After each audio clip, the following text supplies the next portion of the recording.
ছোটবেলা থেকে অনেক নীতিবানদের মুখে শুনে এসেছি যে আমি ভালো তো জগৎ ভালো। আসলে কি সত্যি? আসলে আপনি কি নিজে ভালো হলে আর আশেপাশের মানুষগুলো খারাপ হলে আপনি ভালো থাকতে পারবেন? কখনো না। আপনাকে নিজেকেও ভালো হতে হবে আর আশেপাশের মানুষগুলো ভালো হতে হবে, তাহলেই আপনার জগৎটা ভালো। আসসালামু আলাইকুম, কেমন আছেন সবাই? আশা করি ভালো আছেন। আলহামদুলিল্লাহ, আমিও ভালো আছি। তো এই খাবারগুলো আমার প্রতিবেশী আমাদের জন্য পাঠিয়েছে, এই পরোটা আর মাংস।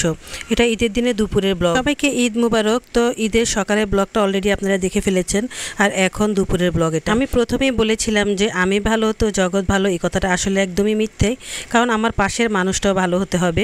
তো সত্যি বলতে আমার পাশের যে প্রতিবেশী আছে ওরা কিন্তু অনেক ভালো, সব সময় আমার সাথে ভালো ব্যবহার করে আর আমিও ওদের সাথে ভালো ব্যবহার করি। তো সব মিলিয়ে আসলে আমরা সবাই ভালো বলেই ভালো আছি। কিন্তু এখানে যদি 2-4 জন মানুষ খারাপ থাকতো তো তাদের সাথে আমরা মিলে চলতে পারতাম না, সবসময় ভেজাল হতো আর এতে খারাপই হতো। আর আমাকে যদি আপনি 10 দিন বকা দেন তাহলে একদিন তো আমিও আপনাকে বকা দিব, তাই না? তো তখনই হয়তো বা আমাদের সমাজটা পরিবেশটা অনেকটা খারাপ হয়ে যায়। তো এটাই বাস্তব। এই জন্যই আমি কখনোই বিশ্বাস করি না যে নিজে ভালো হলেই যে নিজের জগৎটা ভালো হবে, তেমনটা কিন্তু নয়। চট্টগ্রামের মানুষ ঈদের দিন দুপুরের বেলা পরোটা আর মাংস খায়। তা আমরা অবশ্য দুপুরবেলা পরোটা মাংস খাই না, যেহেতু আমরা চট্টগ্রামের মানুষ না, তাই আমাদেরকেও দিয়েছে। তো এখন আমাদের বাসায় আবার বিরিয়ানি ছিল, তো দুপুরের খাবারটা ছিল। তো আমি এখন দুপুরের খাবারটাই খাবো আর ওই খাবারটা বিকেলে বাচ্চাদেরকে গরম করে দেবো। আমাদের দুপুরের খাবার হচ্ছে বিরিয়ানি, সেটাই খাচ্ছি। তো এখানে শসা, কাঁচামরিচ, পেঁয়াজ সব কিছু নিয়ে নিয়েছি। আমি আবার এগুলো ছাড়া একদম খেতে পারি না, কিন্তু আমার ছেলেরা শসা ছাড়া আর কোনোটাই খায় না, আর তিশা একটু পেঁয়াজ খায় আমার সাথে, এতটুকুই। তো যাই হোক, আমার ভালো লাগে এটা খেতে। তো এখন দুপুরবেলা, তো দুপুর খাবার তো আসলে আমরা ওই যে বলে না ভাত পাগল মানুষ, আমরা একটু ভাত টাইপসের কিছু পেলে দুপুরে আমাদের খেতে একটু ভালো লাগে আর কি। তো যাই হোক, এখন খাওয়া দাওয়া সেরে নিচ্ছি। সত্যি বলতে আসলে ঈদের দিনটা আমার কাছে ভীষণ ভালো লাগে।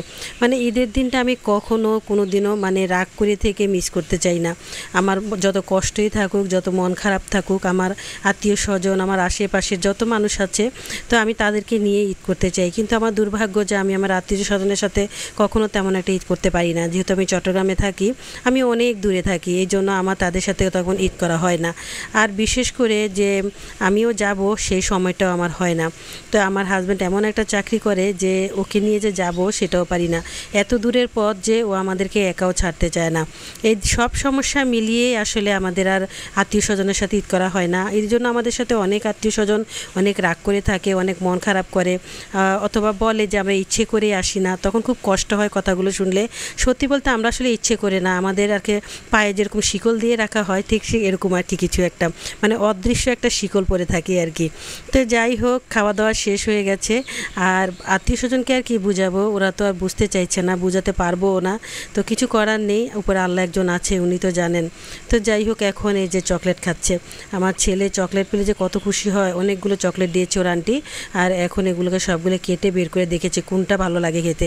এগুলো সবগুলো আসলে ফলের চকলেট। আর এখানে আম নিয়ে এসেছিল আমার হাজব্যান্ড। এখন আমগুলো আমি মানে পলিথিন থেকে বের করে রেখে দিচ্ছি, একটু নরম নরম হয়ে গেছে মনে হচ্ছে। এই নরম আমগুলো কেটে এখন জুস বানাবো, তার আগে আপনাদের কাছ থেকে বিদায় নিয়ে নিচ্ছি। তো ভালো লাগলে অবশ্যই লাইক, শেয়ার, কমেন্ট করে দিবেন। আজ এই পর্যন্তই, দেখা হবে আবার নেক্সট ব্লগে। আল্লাহ হাফেজ।